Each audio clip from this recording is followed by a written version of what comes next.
Mark would کی تیز رفتار بولنگ نے سب کو ہکا بکا کر دیا، جبکہ انجری ٹھیک ہوتے ہی انگلش پیسر کے جسم میں بجلیاں دوڑنے لگیں۔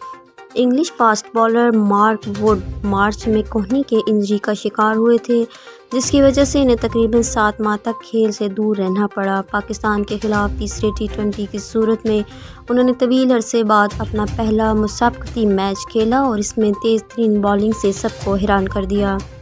ووڈ نے 2 بار 156 کلومیٹر فی گھنٹہ کی رفتار سے بولنگ کی۔ اس پیس کے سامنے بابر اعظم، افتخار احمد اور حارث رؤف بے بس دکھائی دیے۔ انہوں نے تینوں کو آؤٹ کیا۔ کمنٹری باکس میں موجود پاکستان کے سابق پیس جوڑی وقار یونس اور وسیم اکرم بھی مارک ووڈ کی تیز بولنگ سے حیران رہ گئے۔ میچ کے بعد میڈیا سے گفتگو کرتے ہوئے انگلش پیسر نے کہا کہ میں فارغ رہ کر تھک چکا تھا۔ یہ میچ مارچ کے بعد انگلینڈ کے لیے میرا پہلا میچ تھا۔ اس عرصے کے دوران میں نے اپنے کلب ایشنگٹن کے لیے صرف ایک میچ کھیلا، اس لیے مجھے میدان میں اترے کافی وقت ہو گیا تھا۔ 7 ماہ کا آرام آپ کو بہت تازہ دم کرتا ہے، یہی وجہ ہے کہ میں نے مکمل رفتار سے بولنگ کی۔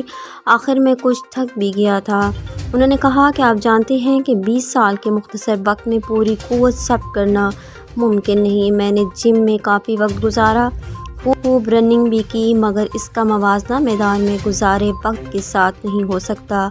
اب میری کوشش ہوگی کہ اپنے اس ردھم کو نہ صرف برقرار رکھوں بلکہ آنے والے ورلڈ کپ کے لیے بھی پوری طرح تیار رہنا چاہتا ہوں۔